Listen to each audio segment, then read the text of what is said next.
여러분 안녕하십니까? 군산 시정 뉴스입니다. 남해에서 주로 이뤄지던 가리비 양식이 3년 전 군산 앞바다에서 처음 시도돼 성공됐습니다.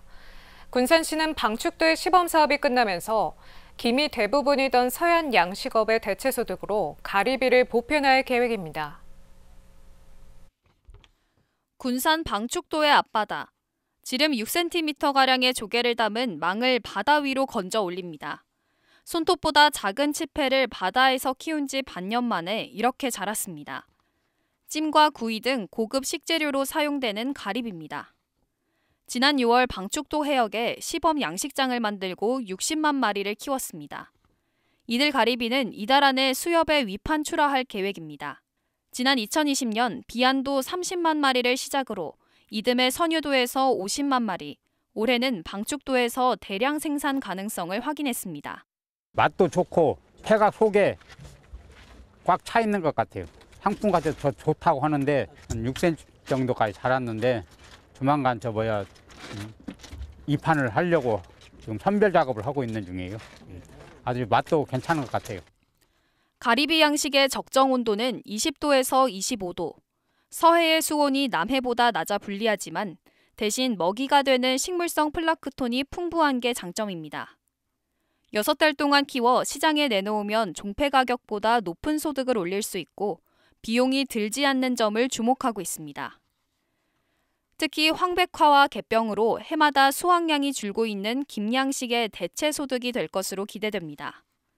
2020년도 비안도를 시작으로 선유도, 올해 이제 방축도의 양식을 통해 가지고 우리 서해안에서도 최초로 가리비 양식이 성공함으로써 양식이 가능하다는 걸 알게 되었고, 군산시는 올해 시범 사업이 끝나는 만큼 가리비 양식의 지속을 위해 정부의 지원을 요청할 계획입니다. 김양식 의존도가 높은 군산 어촌마을, 서해 앞바다에서 가리비 대량 양식이 가능할지 주목됩니다. 새만금 수변도시의 공공시설이 공동으로 들어서는 복합 커뮤니센터 설치가 추진됩니다. 새만금 개발청과 새만금 개발공사는 수변도시 기반시설 조성 방안 연구 용역 최종 보고회를 열고 공공시설 설치 방안을 검토했습니다. 행정복지센터와 보건소, 소방서, 파출소 등이 들어서는 복합 커뮤니센터는 1단계와 2단계로 나눠 352억 원이 투입될 것으로 보입니다. 행정구역 결정 이후 복합 커뮤니센터가 건립될 경우 행정구역 결정 기간만큼 사업 착수 시기가 늦어지게 돼 1단계는 새만금청이 건립할 것으로 보입니다. 군산시가 시민의 교통 편익을 높이고 택시업계 활성화에 나섭니다. 군산시는 택시산업 발전 지원 조례와 모범 운전자의 지원 조례를 제정하고 개인 택시 운송 사업면허 사무처리 규정을 일부 개정했습니다. 이에 따라 일반과 개인 택시는 기본 차량에 최대 2년까지 차량을 더할 수 있게 되고 원활한 교통안전과 봉사활동 등에 관해 보조금을 지원합니다. 또 개인 택시 운송산업 면허는 기존 1년 이상 군산에 주민등록한 자에서 신청일 현재 주민등록한 자로 바뀌었습니다. 군산시가 참홍어와 대구, 꽃새우 등 지역 특화 수산물에 대한 명품화를 본격화합니다.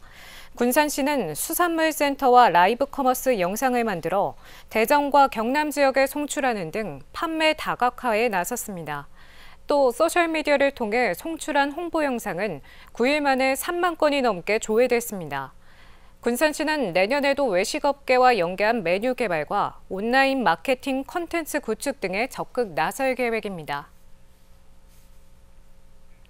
내년에는 군산에서 11,000명이 넘는 노인에게 일자리가 제공됩니다. 군산시에 따르면 내년 노인 일자리 사업 참여 인원은 11,009명이며 22일까지 모집합니다.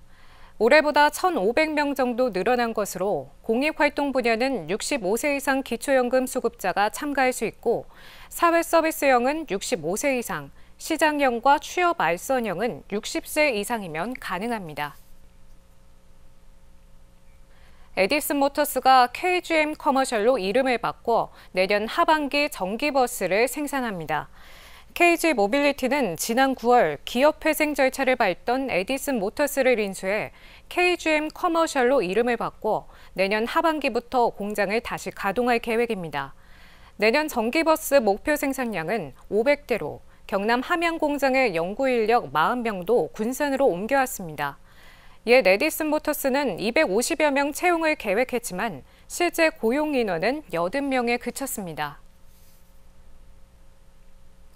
새만금 산업단지에 입주한 대흥 CCU가 액화탄산가스를 첫 생산했습니다.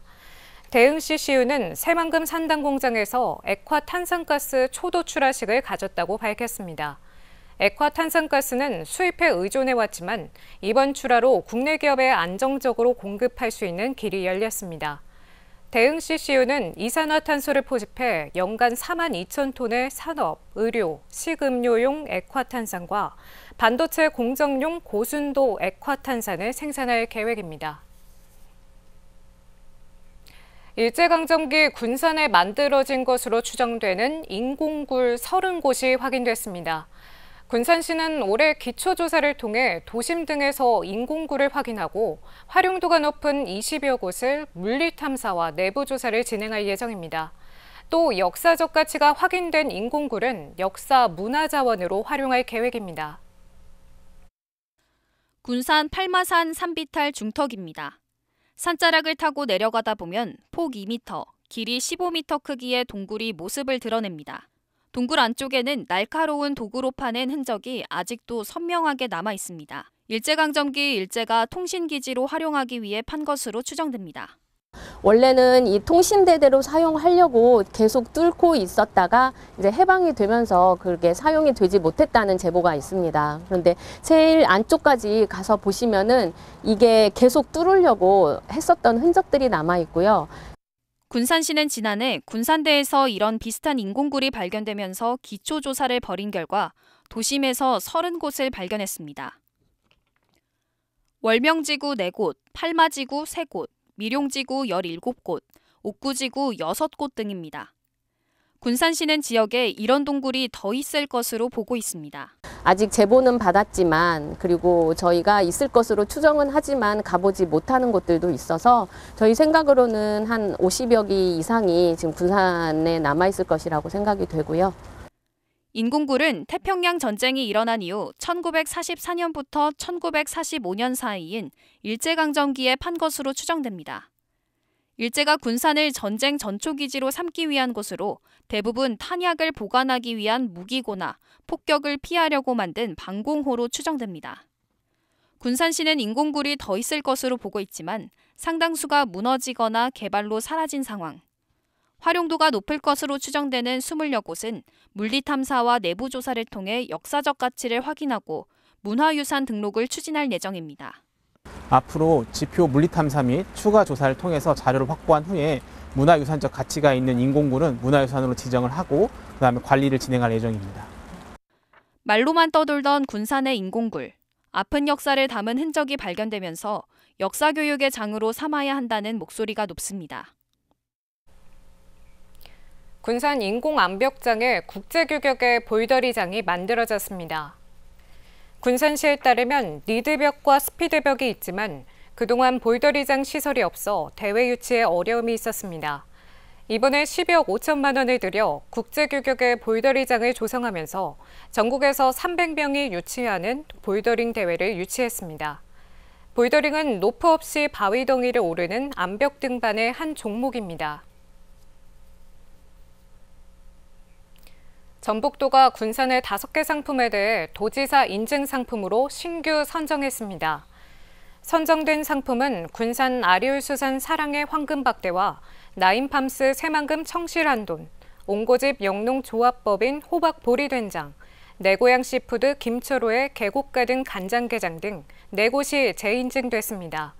또 박강도 간장게장이 신규 인증 상품에 이름을 올렸습니다. 이번에 선정된 인증 상품의 유효기간은 내년 1월부터 2026년 12월까지며 마케팅 지원과 우수상품권 입점 등의 지원을 받게 됩니다.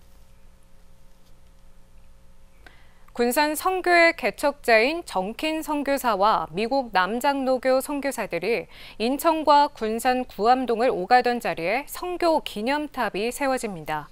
군산시와 정킨기념사업회는 지난 9일 군산 선교기념탑 공사 시작을 알리는 기공식을 가졌습니다.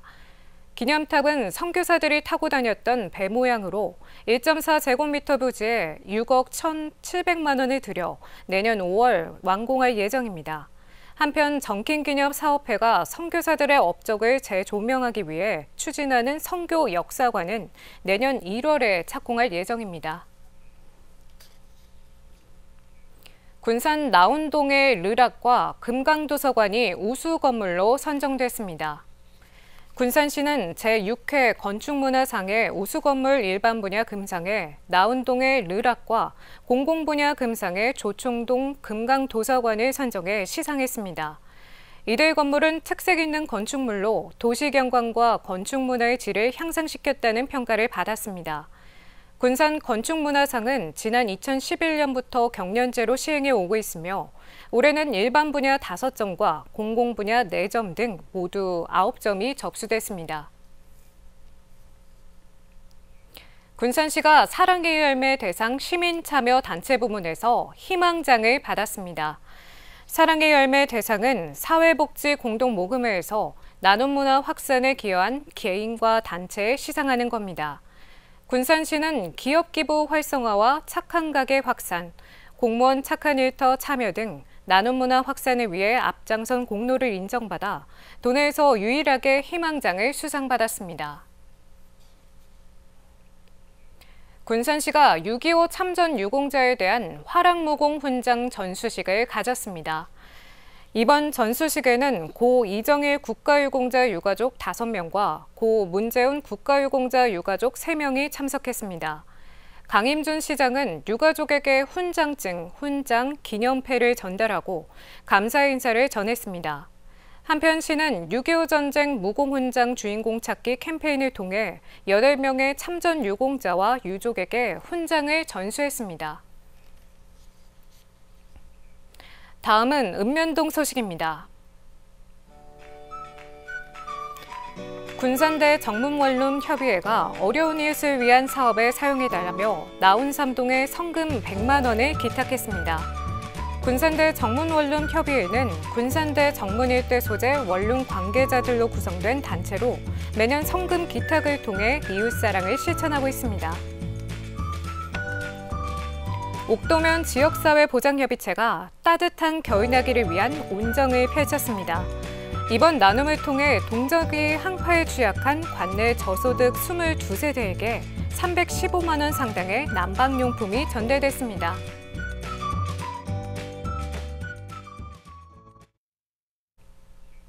이것으로 군산 시정 뉴스를 마칩니다. 시청해주신 여러분 고맙습니다.